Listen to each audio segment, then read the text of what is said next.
మా ప్రతినిధి శ్రీశైలం జాయిన్ అవుతారు. మరి ఈ 10 స్థానాలకు సంబంధించి స్పెక్యులేషన్స్ లో వాస్తవాలేంటి అవాస్తవాలను అసలు మాట్లాడుకునే ప్రయత్నం చేద్దాం. ఎస్ శ్రీశైలం నమస్తే. ఎట్లా చూస్తారంటే ఈ స్పెక్యులేషన్స్ లో ఎంతవరకు వాస్తవాలు ఉన్నాయి? కాంగ్రెస్ లో కూడా గతంలో బీసీ సెంటిమెంట్ బీసీ రాగం ఎత్తుకున్నటువంటి నేపథ్యంలో ఇప్పుడు ఎట్లా ఉండబోతుంది పార్లమెంట్ ఎన్నికలు? ఎట్లా ఊహించవచ్చు? గాంధీ భవన్ వేదికగా ఏం చర్చలు కొనసాగుతున్నాయి? మనోజ్, గతంలో మనం అసెంబ్లీ ఎన్నికల వేళ చూసాం. ఇక ఢిల్లీ వరకు కూడా బీసీ నాయకులంతా వెళ్లారు. ఢిల్లీలో ఉన్నటువంటి పెద్ద పెద్ద నాయకులతో చర్చించారు. అక్కడ ఉన్నటువంటి ఢిల్లీ అధిష్టానంతో కూడా వాళ్ళు మంతనాలు జరిపారు. గత అసెంబ్లీ ఎన్నికల్లో మేమెంతో మాకంత అనేటువంటి రీతిలో ఇక గతంలో ఉన్నటువంటి పొన్నాల లక్ష్మయ్య కావచ్చు, వి హనుమంతరావు గారు కావచ్చు, కత్తి వెంకటస్వామి కావచ్చు, ముఖ్య నేతలంతా బీసీ నాయకులంతా కూడా గతంలో ఢిల్లీకి వెళ్లారు.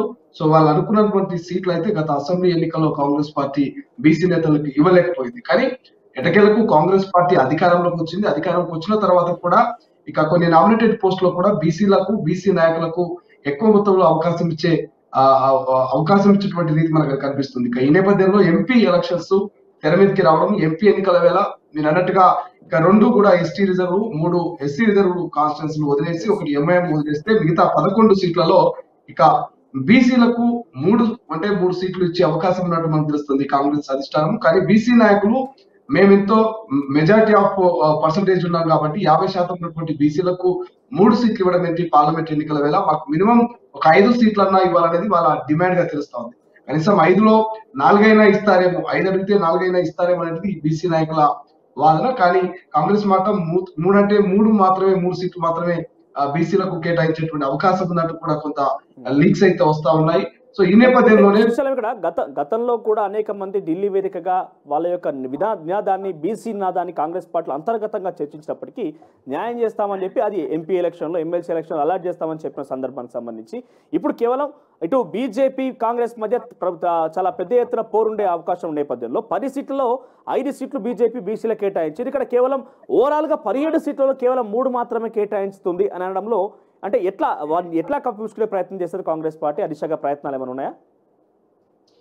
కాంగ్రెస్ పార్టీ కేవలం గెలుపు గుర్రాలను చూస్తుంది. గత అసెంబ్లీ ఎన్నికల వేళ కూడా మనం చూసాము. ఇక ఏదైతే మైనంపల్లి హనుమంతరావు కావచ్చు, మైనంపల్లి రోహిత్ కావచ్చు, ఇట్లా చాలా మంది నేతల్ని కూడా చివరి క్షణంలో పార్టీలో చేర్చుకొని గెలుపు గుర్రాలని గెలుపు దిశగా అసెంబ్లీ ఎన్నికల్లో ఏ విధంగా అయితే అడుగులేసిందో పార్లమెంట్ ఎన్నికల్లో కూడా ఏ వ్యక్తిని బరిలోకి దించితే మరి గెలిచే అవకాశం ఉంది, ఏ వ్యక్తిని అయితే మరి పార్లమెంటు సీట్ను గెలవడానికి అవకాశం ఉన్నటువంటి నాయకుల్ని కాంగ్రెస్ పార్టీ వెతుకుతున్నటువంటి సందర్భం.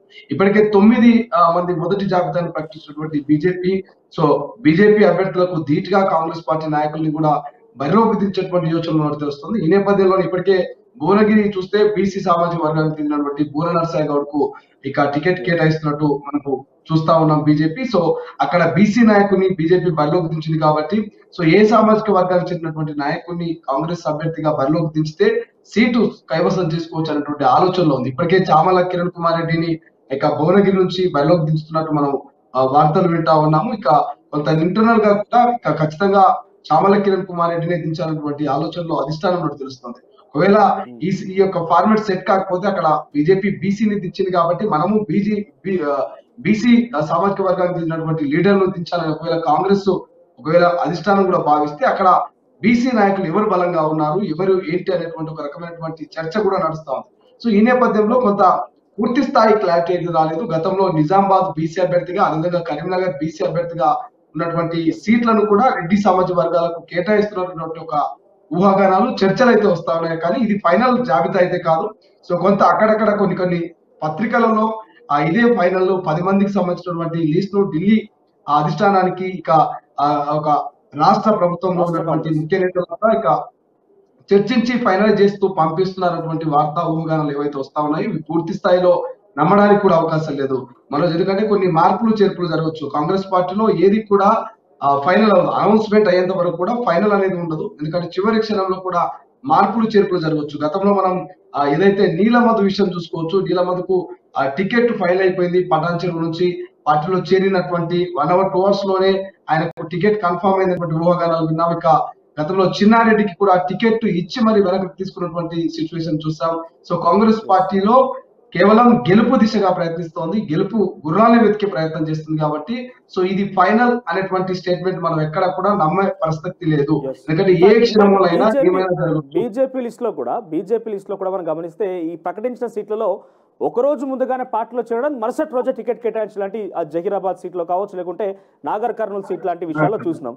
సో కాంగ్రెస్ పార్టీ కూడా ఇటీవల చాలా మందిని చేరికలతో ప్రోత్సహిస్తోంది, చాలా మంది చేర్చుకుంటుంది. ఈ నేపథ్యంలో ఆ చేరిన వారి కొత్త వారి వరకైనా ఆ స్థానంలో టికెట్ కేటాయించే అవకాశం కనిపిస్తోందా? అంటే కాంగ్రెస్ పార్టీ కొన్ని పాలసీలతో ఉంటుంది, ఆ పార్టీకి విధేయుడిగా కష్టపడ్డ ప్రతి కార్యకర్త అవకాశం ఇస్తామని చెప్పి రేవంత్ రెడ్డి గతంలో చెప్పారు కాబట్టి ఆ దిశగా ప్రయత్నాలు కనబడుతున్నాయి. అంటే గెలుపు గుర్రాలనే ఒక అంశం మీద పార్టీ ఏతరులకి, ఎందుకంటే ఇందాక మన పేరు లిస్టులో చూసినా కూడా సునీతా మహేందర్ రెడ్డి పేరు కనిపిస్తోంది, బొంతు రామ్మోహన్ పేరు కనిపిస్తోంది. అంటే వీళ్ళందరూ కూడా గతంలో బీఆర్ఎస్ పార్టీతో అనేక పదవులు అధిరోహించడం వల్ల ఈరోజు తిరిగి కాంగ్రెస్ పార్టీ కూడా వాళ్ళ పేరు స్పెక్యులేషన్ కింద వార్త ప్రచారం రావడంతో ఏ రకంగా చూడొచ్చు మనం? నువ్వు చెప్పింది వాస్తవమే మనోజ్. నిన్న మొన్న పార్టీ మారి కాంగ్రెస్ పార్టీలో చేరి కాంగ్రెస్ తీర్థం పుచ్చుకొని కాంగ్రెస్ జెండాను కప్పుకున్నటువంటి నేతలకు కూడా పార్లమెంటు ఎన్నికల్లో అవకాశం ఇచ్చే పరిస్థితి మనకు స్పష్టంగా కనిపిస్తుంది కాంగ్రెస్ పార్టీ. ముఖ్యంగా చేవెళ్ల విషయానికి వస్తే పట్నం సునీతా మహేందర్ రెడ్డికి దాదాపుగా ఇక చేవెళ్ల పార్లమెంట్ సెగ్మెంట్ సంబంధించినటువంటి సీటు ఖరారైనట్టు స్పష్టంగా తెలుస్తోంది. సో ఎందుకంటే గత అసెంబ్లీ ఎన్నికల ముందు నుంచి కూడా ఇక పట్నం మహేందర్ రెడ్డి ఖచ్చితంగా కాంగ్రెస్ పార్టీలో చేరబోతున్నారు, ఆయన కాంగ్రెస్ తీర్థం పుచ్చుకోబోతున్నటువంటి వార్త ఊహాగానాలు విన్నాము. సో విన్నది విన్నట్టుగానే ఇక అసెంబ్లీ ఎన్నికల తర్వాత కాంగ్రెస్ పార్టీ అధికారంలోకి వచ్చాక ఇక పట్నం మహేందర్ రెడ్డికి సంబంధించినటువంటి వాళ్ళ సతీమణి ఇక కాంగ్రెస్ పార్టీలో చేరారు, పట్నం ఫ్యామిలీ కూడా. సో అది కేవలం పార్లమెంట్ ఎన్నికల సీటు కన్ఫర్మేషన్ తోటే ఇక వాళ్ళు పార్టీలో చేరినటువంటి ఊహాగానాలు వచ్చాయి. కానీ ఊహాగానాలు కాదు, స్పష్టంగా క్లియర్ గా అర్థమవుతుంది. ఒక ఒప్పందం ప్రకారమే ఎంపీ సీటు చేవెళ్లకు సంబంధించినటువంటి ఎంపీ సీటు ఒప్పందం ప్రకారమే పట్నం సునీతా మహేందర్ రెడ్డి గారు పార్టీలో జాయిన్ అవ్వడం, ఇక మొన్న జరిగినటువంటి చేవెళ్లలో జరిగినటువంటి సభను కూడా కొంత నిదర్శనం కనిపిస్తుంది. సో ఏదైతే ఒక భరోసాతోటి ఆమె పార్టీలోకి చేరినట్టు తెలుస్తుంది. చెవెళ్ళే మాత్రం పట్నం సునీతా మహేందర్ రెడ్డి కన్ఫర్మ్ టికెట్ అని చెప్పుకోవచ్చు. మరోవైపు మీరు అన్నట్టుగా బొంతు రామ్మోహన్ ఇక సికింద్రాబాద్ ఎంపీ అభ్యర్థిగా బరిలోకి దిగబోతున్నారు. ఆ ఒక ఒప్పందంతో ఆయన పార్టీలో చేరడానికి చెప్పుకోవచ్చు. కానీ సికింద్రాబాద్ నుంచి ఇతరులు కూడా ఆశిస్తా ఉన్నారు. దాదాపుగా 309 మంది అభ్యర్థులు ఆశావాహులు గాంధీ భవన్ లో ఈ యొక్క పార్లమెంట్ ఎన్నికల వేళ దరఖాస్తు చేసుకున్నారు. సో ఈ 309 మంది దరఖాస్తుదారులు ఆశావాహులు అభ్యర్థులు ఎవరైతే ఉన్నారో దాంట్లో మెయిన్లీ ఫిల్టర్ చేసి సో ఎవరెవరిని అధిష్టానానికి పంపించాలి, ఏ పేరుని పంపించాలన్నటువంటి ఒక చర్చ నడుస్తా ఉంది. కాబట్టి సో సికింద్రాబాద్ లో బొంతు రామ్మోహన్ ఉండొచ్చు, లేదంటే ఇతరులు కూడా ఉండొచ్చు. ఇప్పటికే విద్యావేత్త అయినటువంటి డాక్టర్ విద్యా సవంతి గారి పేరు కూడా తెర మీదకి వచ్చింది మొన్నటి వరకు.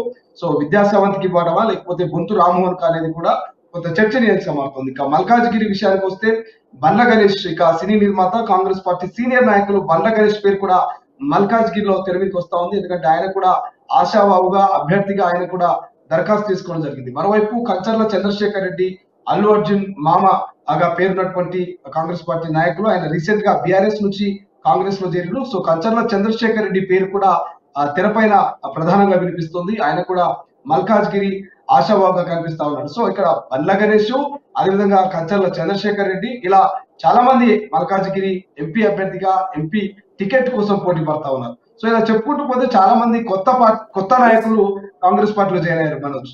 ఎస్, డెఫినెట్గా తెలంగాణ రాష్ట్రంలో ఇక్కడ చాలా ఒపీనియన్ పోల్స్ చూసినా, విశ్లేషకుల వాదన చూసినా, ఎటువినా కూడా బీఆర్ఎస్ పార్టీ 1-2 స్థానాలు మహా అయితే 3 స్థానాలు పరిమితమయ్యే అవకాశం ఉంది. కానీ ప్రధాన పోటీ మాత్రం మొదటి నుంచి కాంగ్రెస్ కానీ బీజేపీ చెప్తున్న మాట ఒకటే, మన పోటీ అలా బీజేపీతో నేను కాంగ్రెస్ పార్టీ చెప్పడం కావచ్చు, బీజేపీ కూడా మా పోటీ కాంగ్రెస్ పార్టీతో చెప్పడం విషయంలో చూస్తే కనుక ఈ రెండు పార్టీల జాతీయ పార్టీలకు సంబంధించి పోటీలు తెలంగాణ రాష్ట్రంలో కావచ్చు, జాతీయం కావచ్చు. ముఖ్యంగా తెలంగాణ రాష్ట్ర విషయానికి వస్తే మొదటి నుంచి కూడా బీసీ సెంటిమెంట్తోనే ముందుకు వెళ్తుంది బీజేపీ పార్టీ. గతంలో అసెంబ్లీ ఎన్నికల్లో కూడా బీసీ ముఖ్యమంత్రిని మేము చేస్తామంటూ ప్రకటించింది. ఈరోజు వాళ్ళ టికెట్ల కేటాయింపులో కూడా బీసీ అభ్యర్థులకు సంబంధించి వాళ్ళ ప్రతిపాదనలు తీసుకొని అధిక సంఖ్యలో బీసీలకు టికెట్ కేటాయించడం చూసాం. సో కాంగ్రెస్ పార్టీ దీనికి ధీటుగా ఎప్పుడు ప్రకటించే అవకాశం ఉన్నది? సో సామాజిక వర్గాల వారిగా కూర్పు కనుక ఇదే స్పెక్యులేషన్స్ కనుక కొనసాగితే ఎటువంటి ఆందోళన కానీ కాంగ్రెస్ పార్టీ అంతర్గతంగా ఎటువంటి విషయాలు బయటకు వచ్చే అవకాశం ఉన్నది?